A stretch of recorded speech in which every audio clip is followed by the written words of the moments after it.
very emphatically your first encounter with him in his apartment, said you were disgusted, would never have any contact with him again. Did you in fact make the visit to Jeffrey Epstein's private island? You believe that you misled the country and the Congress based on your earlier statements, suggesting that you cut off all contact when in fact you had not. When you visited the private island, did you see anything inappropriate during that visit? Why do the Epstein files show you coordinating a meeting and planning a visit with Jeffrey Epstein on his private island in December 2012? Thank you for the question. I'm glad to be here to make it clear that I met Jeffrey Epstein when I moved to a house next door to him in New York, right? And I met him then.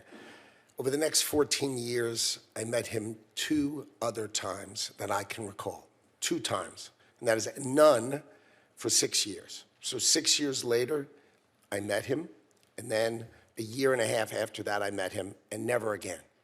Probably the total, and you've seen all of these documents, of these millions and millions of documents, there may be 10 emails connecting me with him, probably about 10 emails connecting me with him over a 14-year period.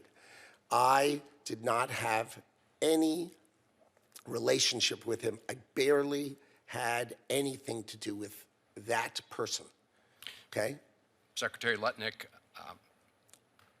I think you understand the root of concern here. It's the way you described very emphatically your first encounter with him in his apartment, said you were disgusted, would never have any contact with him again.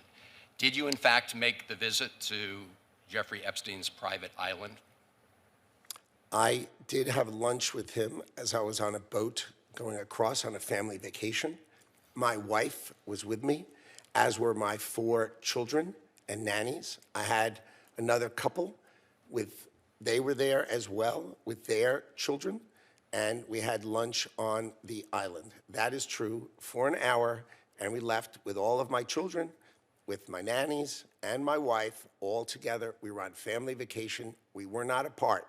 To suggest there was anything untoward about that in 2012, I don't recall why we did it, but Mr. Secretary, again, as I said, there's not an indication that you yourself engaged in any wrongdoing with Jeffrey Epstein. It's the fact that you believe that you misled the country and the Congress based on your earlier statements, suggesting that you cut off all contact when in fact you had not.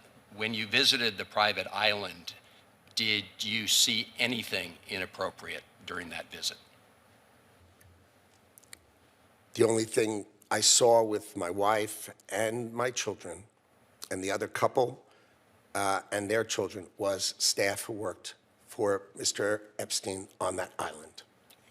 And you realize that, you know, this visit took place after he'd been convicted, right? I mean, you made a very big point of saying that you sensed that this was a bad person in 2005.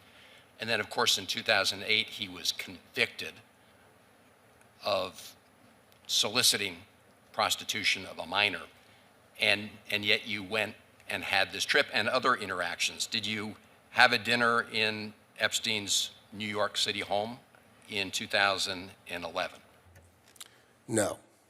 So the information that suggests that there was a dinner with Woody Allen and Woody Allen's spouse at the Epstein residence, there's nothing to that, is that right? I actually don't know what you're referring to. There was, look, I looked through the millions of documents for my name, just like everybody else. Yeah. And what I found was there was a document that says that I had a meeting with him on, in May, I think, for an hour at 5 o'clock. Okay. Not dinner or otherwise, for an hour at 5 o'clock. All right. There's also a reference to the fact that Epstein had expressed an interest in meeting your nanny. Do you know whether Jeffrey Epstein ever met with your nanny? No, I saw that. I had no idea what that was about. It had nothing to do with me, No as far as interaction I at know. all with him on that? No, as far as I know, no. Would you, Mr. Secretary, be willing to ensure that the file is complete to share with this committee and the Congress your own records, any records you have that relate to Jeffrey Epstein? I will surely talk about that. I hadn't thought about that. I have nothing to hide, absolutely nothing. All right. Well, thank you, Mr. Chairman. Again, I do think this goes right to the heart of the question of credibility based on the Secretary's earlier statements. What you just watched wasn't the end of this story. Just 17 days after this hearing, on February 27, 2026, Senators Chris Van Hollen and Jeff Merkley sent a formal follow-up letter to Commerce Secretary Howard Lutnick demanding additional records and answers about his contacts with Jeffrey Epstein. The senators said Lutnick's testimony raised new questions about the accuracy of his previous public statements and requested a complete timeline of his interactions with Epstein, along with records of meetings, phone calls, emails, and other communications. They also asked him to explain additional issues that surfaced during the hearing, including questions surrounding his nanny and his own previous public comments. That follow-up matters because it shows the hearing didn't simply end when the gavel came down. Congress continued its oversight by seeking documentary evidence to determine whether Lutnick's testimony fully matched the public record. Whether those requests ultimately changed the public's understanding remains to be seen, but the hearing clearly prompted further congressional scrutiny. Now, let's look at what actually happened in the hearing. Senator Chris Van Hollen wasn't trying to prove that Howard Lutnick committed a crime. In fact, he explicitly stated that he was not alleging Lutnick personally engaged in wrongdoing with Jeffrey Epstein. Instead, his questions focused on a different issue, credibility. Van Hollen argued that Lutnick had previously told the public he ended all contact with Epstein after a disturbing encounter in 2005, yet records discussed during the hearing appeared to show additional interactions years later, including a 2012 visit to Epstein's private island. Lutnick acknowledged that he did visit the island in 2012, but said it occurred during a family vacation. He testified that his wife, for children, nannies, and another family accompanied him, that they stayed for about an hour, and that he did not witness any inappropriate conduct. Throughout the exchange, Lutnick maintained that he had only limited contact with Epstein over many years, describing the relationship as minimal and stating he had nothing to hide. This distinction is important because congressional oversight often isn't limited to investigating criminal conduct. Lawmakers also examine whether senior officials have been truthful and complete in their public statements and testimony. When documents appear to conflict with previous public accounts, Congress frequently follows up to determine whether additional records are needed to establish a complete factual record. Another important moment came when Van Hollen asked whether Lutnick would provide his own records to Congress. Rather than refusing outright, Lutnick said he would consider the request and repeated that he had nothing to hide.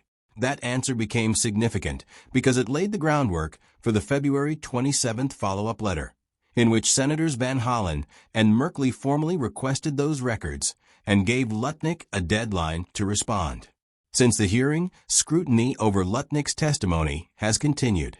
News coverage has highlighted the discrepancy between his earlier public statements and his acknowledgement during the hearing that he had additional contacts with Epstein after 2005. At the same time, Lutnick has continued to deny any wrongdoing and has maintained that his interactions with Epstein were limited. The White House has also continued to support him despite calls from some lawmakers for additional accountability. As of today, there have been no public criminal charges or official findings alleging that Howard Lutnick committed crimes in connection with Jeffrey Epstein. The central issue raised during this hearing remains whether his earlier public statements accurately reflected the full extent of his contacts with Epstein and whether Congress should receive additional records to evaluate that question. That's why this exchange continues to attract attention. It wasn't simply about one lunch or one visit. It was about whether senior public officials provide complete and accurate accounts when questioned under congressional oversight. Regardless of where viewers come down on the issue, this hearing demonstrates how Congress uses testimony, documents, and follow-up requests to test the credibility of officials entrusted with public office. As more information becomes available, lawmakers and the public will continue evaluating whether the record is complete or whether further oversight is warranted.